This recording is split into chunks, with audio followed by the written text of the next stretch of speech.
The Green Party are still breaking records. A new poll from Find Out Now has them second place again, but also at an all-time high. The Greens are polling at a whopping 18%, putting them 3 points clear of Labour. Reform is considerably ahead with 33%. Now, remember, Find Out Now do overrepresent Reform. Here's the picture when it comes to seats. Reform with 391. It is large. The Lib Dems, second on 73, and the Greens increasing their total from 4 MPs to 55. Now, I think the biggest shock of it all is that the Lib Dems, who are polling in 5th place, yet according to this poll, they would become the official opposition. First past the post, right? It's so broken. Now, these polls on one hand show the surge of the Greens, but on the other hand, the uniting of the right-wing vote in contrast to the progressive vote still being split. Now, to caveat, Labour are not progressive, and I don't think the Lib Dems are either. But communication is key in politics. Policies, of course, matter, but the left had a lot of those already. The Green Party policies have almost been identical between Zach's current leadership and the previous co-leadership with Carla Denyer and Adrian Ramsey. Of course, policies such as abolishing landlords was passed after Zach was elected, and incredibly based, by the way.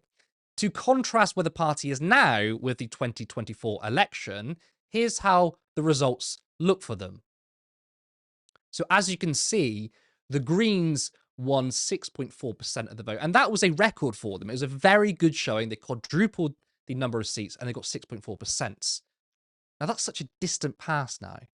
The improvement on which the party has managed to reach people and effectively communicate their ideas has been really quite astonishing. Zach's bold leadership is delivering on exactly what he promised, and people are taking notice. Part of this new leadership is to drop the nice aesthetic. Criticism of the previous leaderships has been their lack of aggression, willingness to be divisive, and even perhaps they were too earnest.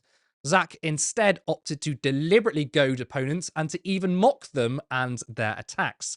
Inviting more and more attacks from the corporate media, Zach is using that as a catapult. The more they attack, the better it is for him. Yet, our political opponents and those that serve the oligarchy still don't get it.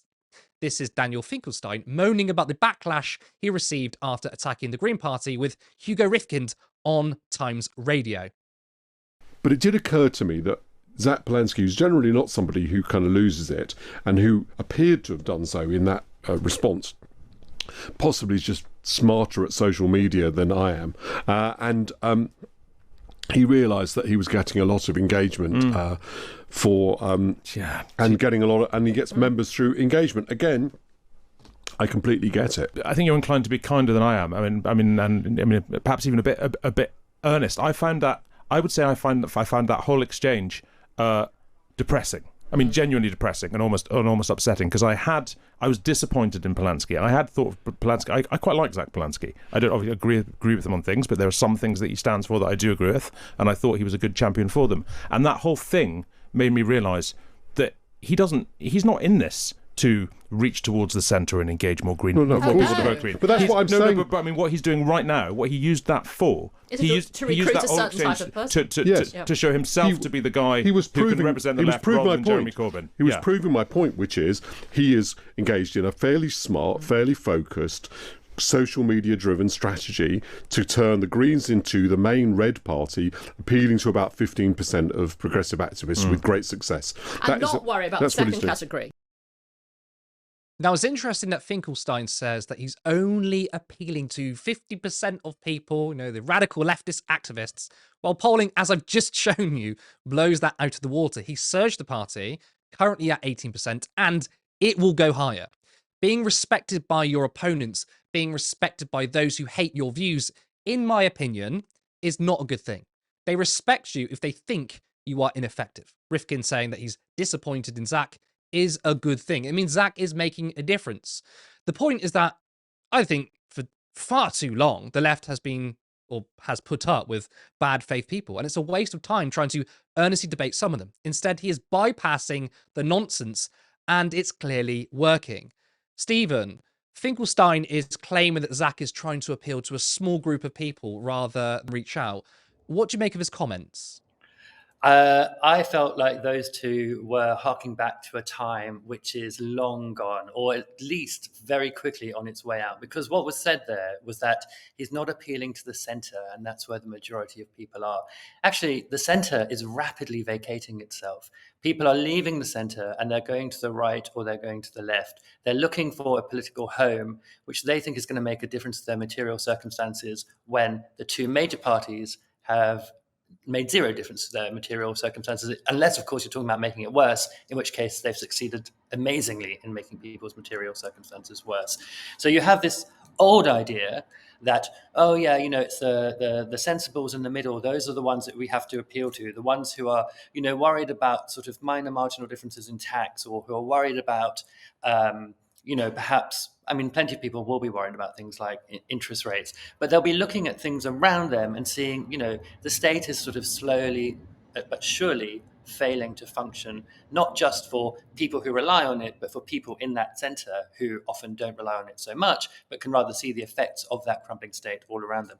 So, yeah, when they talk about not appealing to like a minority of people who aren't in the center or who are on the fringes, those fringes, as they call them, are growing and growing because people are recognizing that the policies and the platforms of the two major parties, which are both tanking, absolutely tanking at an alarming rate for them, not for me, that those policies and platforms just don't serve them, and they need to look elsewhere for, honestly, more radical politics. And those radical politics lies, unfortunately, on the right as well as on the left. And the question here is a question of what radicalism is going to win out. One thing that Rifkind, I think, talked about there was about respect. And there's this sense that Zach doesn't go for the respect of this kind of elite media class. You're not appealing, he's not treating them with respect. That's not who you have to respect as a politician. Who you have to respect are the people who are going to vote for you. Who you have to respect, what you have to respect about those people are their needs and their requirements and their complaints about the state of Britain at the moment. And I think Zach is doing that very well, and I think he's communicating that very well. And that is what they don't like. They don't like that actually, Rifkin and Finkelstein, they don't like that they are drifting away from the center of relevance in politics, just like politics is drifting away from the center amongst political parties. I think someone needs to give Times Radio they didn't get the message that the centre ground is collapsing, because even like the rest of the mainstream media aren't really focusing on the centre ground. I'm sure Zach is quaking in his boots that he's upset Hugo Rifkin. Let's go back to the polling though. Right, it's good stuff from the Greens, but what are your thoughts on the wider picture? And that's Reform, who are just blowing everyone else out of the water. I think that things are going to change for Reform, and I think part of that is bound up with economic arguments that Nigel Farage made at the beginning of this week, or not so much economic arguments, but rather a kind of economic positioning, where he talked about himself, sort of presented Reform as a responsible party of economic policy, where he said, we can't promise tax cuts, we have to be the grown-ups, so on and so forth. All of that language, grown-ups, no tax cuts, etc., fiscal responsibility, all of that is going to be so triggering for so much of his support. And an argument that I've made for a long time now in writing and on the show is that Farage has a real problem because, he's really a one-trick pony, and that trick is immigration. And he started off by cultivating a fairly extreme wing of anti-migration sentiment. But as he started to develop political ambitions towards running the country, well, he had to soften some of those views in order to make it more appealing to a wider part of the country. Now that he's getting closer to power, he's having to soften the economic views as well, because he knows he won't be able to actually carry out any of those promises. And he knows that as soon as he starts to build power with the kinds of economic policies that he had in the last manifesto, the markets will start to wobble. The markets will start to wobble in a way that will be really threatening to him. And so he'll water them down, and he's now preparing the ground to do that. So it's all going to be about watering down, because there's nothing economically radical about Farage. Farage is just an old-fashioned Tory, an old-fashioned neoliberal, and a self-enriching capitalist. So the radicalism is a kind of racist radicalism of reform, but that's not going to go. That's not going to take him into power. And as he dissolves any sense of economic radicalism, as the economic reality of Nigel Farage and reform becomes more and more visible, his popularity is going to drift as well. I'm not saying that means that the Greens will go up, obviously. I think that means that the Tories will probably go back up. But that's the way that I see things at the moment. So I think, we're a long way out from an election. Farage has got a lot of positioning to do to carry him into Downing Street. Everyone's saying they're going to vote for him now, but it's not just he's of the ilk. That means that it's not just about the electorate; it's also about the markets, and the markets are going to get unstable as he gets closer and closer to power, I think. Yep, an election is a long time away. I've also noticed that in lots of polling, they have kind of stagnated, apart from Find Out Now. Again, Find Out Now do slightly overblow them, but other polls, they are stagnating. And I do think Farage's intervention last week about basically saying austerity, saying the economic policies we champion are going to be the 14 years of austerity from under the Tories. That's basically what he said. Even their flagship policy of cutting taxes, they said they'd have to drop that. So hopefully that's put a big dent in them. But again, I agree, we've got a long time to wait. But I mean, the Greens on 18%, that's not something to not celebrate.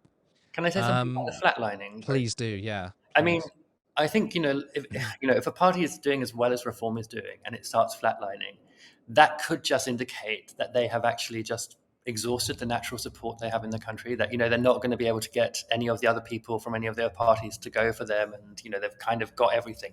I don't think that's what's happening here. I think what's happening here is that they've kind of exhausted the natural support, which is based on dissatisfaction with the two major parties. There'll be lots to gain from people who, for example, don't ordinarily vote, or for people who vote for the other parties. And the question is, how are they going to galvanize those people? And I think that for people who don't ordinarily vote, there isn't really anything exciting for them that has, there's nothing exciting for them that Reform's going to be able to offer that they haven't already offered, and otherwise, would have got them already. So it's really, I think it is a stagnation, but I think it's a stagnation that comes before a sort of drop as people start drifting maybe back to more secure ground.